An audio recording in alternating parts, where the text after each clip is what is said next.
Сегодня мы поговорим о картинах Василия Поленова, которые часто называют элегия или трилогия художника.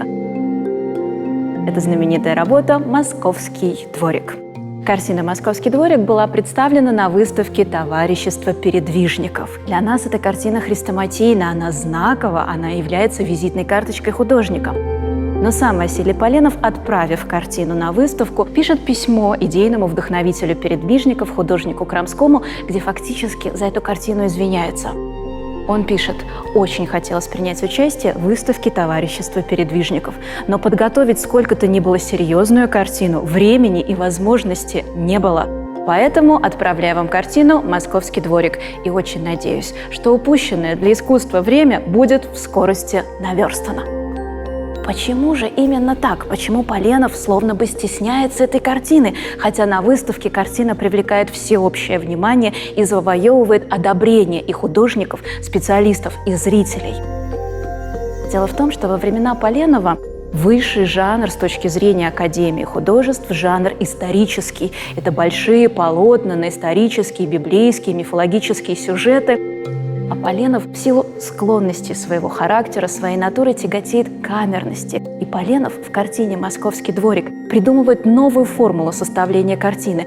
Он неразрывно соединяет жанр и природу. В его картине очень трудно сказать, кто здесь главный герой – сам человек, его сюжет, его история, или то ощущение, которое создает вокруг сюжета, вокруг человека природа. Вместе с Поленовым в нашу живопись приходит такой термин – пейзажизация жанра. А еще, если вы вспомните работы современников Поленова, например, его ближайшего друга Илью Ефимовича Репина или его наставника Крамского, то вы увидите, что живопись этого времени в основном живопись достаточно темная, с преобладанием коричневых тонов. Посмотрите на картину «Московский дворик». В ней буквально разливается солнце, счастье, ощущение жизни. Поленов считал, что это ключевой момент в картине – жизнь, стремление к жизни, пробуждение к жизни. Вот зачем дано искусство.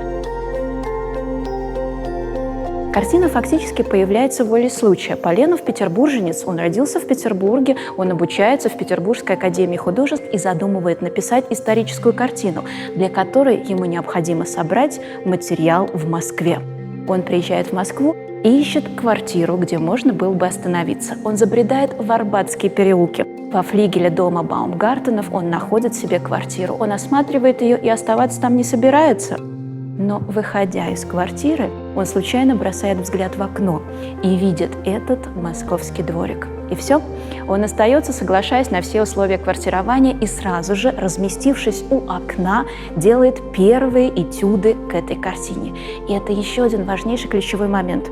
Вместе с Поленовым к нам приходит понимание пленэризма не только как написание картины на открытом воздухе, на открытом пространстве, техника написания картины пленэрно, но и состояние ощущений. Поленов утверждает самоценность и самозначимость этюдов. И наравне со своей большой картиной на выставках он представляет этюды, чего до этого не было в истории наших выставочных проектов. Все, что мы видим в картине «Московский дворик», действительно абсолютно реальное, настоящее, но, к сожалению, из этого мало что осталось до сегодняшнего дня. Церковь, колокольню, которую мы видим в картине, храм Спас на Песках, можно и сегодня увидеть в районе Нового Арбата. Ну а больше, к сожалению, из того, что изображено на картине, не осталось ничего. Но у нас, благодаря Василию Дмитриевичу Поленову, есть замечательная возможность зайти в тот самый сад, угол которого изображен в картине, и увидеть домик, тот самый домик Баумгартенов с фасадной стороны. Мы с вами проходим в бабушкин сад. И дом знал лучшие времена, и сад почти уже зарос. И по дорожке прямо на зрителя движутся две женские фигуры – внучка и бабушка Баумгартен. Бабушка Баумгартен одета по образцу моды XVIII века, эпохи уже ушедшей. Внучка Баумгартен одета по моде уже XIX столетия, нового времени и новой эпохи. Вот оно ощущение ностальгии. Часто критики говорят, что в картине Поленова тургеневское настроение. Кроме этого состояния в картине, обратите внимание на то, как она написана. Интересное, смелое, такое пушистое, объемное письмо. Совершенно новые приемы, которые активно использует в своей живописи Василий Дмитриевич Поленов.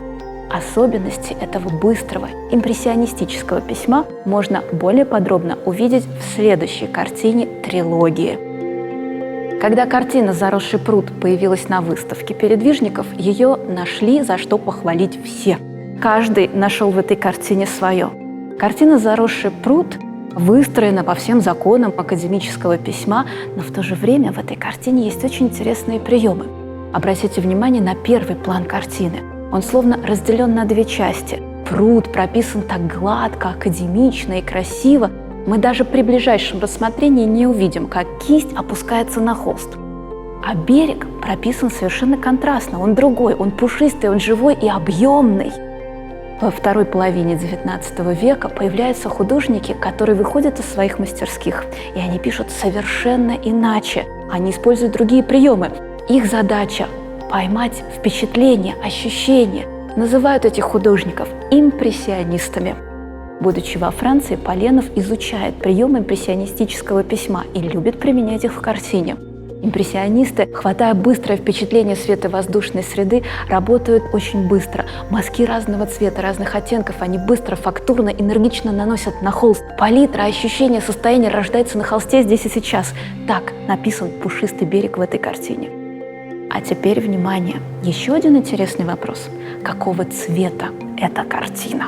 Фактически картина вся зеленого цвета. Широчайшая ретроспектива от почти темного, темно-болотно-коричневого до нежного, легкого, тающего и снивелированного. Кусочек неба, который так динамично входит в картину, он очень нужен для создания состояния, динамики, света и воздуха. Если присмотреться внимательно, это тающий, нежный, салатовый оттенок зеленого. Женская фигура в глубине сада, Вера Поленова. В белом платье она сидит в тени деревьев. Но если присмотреться, это белое платье совершенно не белого цвета. Все оттенки зеленого рефлексом разливаются по этому цвету. Широчайшая ретроспектива одного цвета. За Поленовым вереница художников создают свои картины на эту тему, продолжая разработку интереснейшего вопроса – взаимоотношения света и цвета в картине.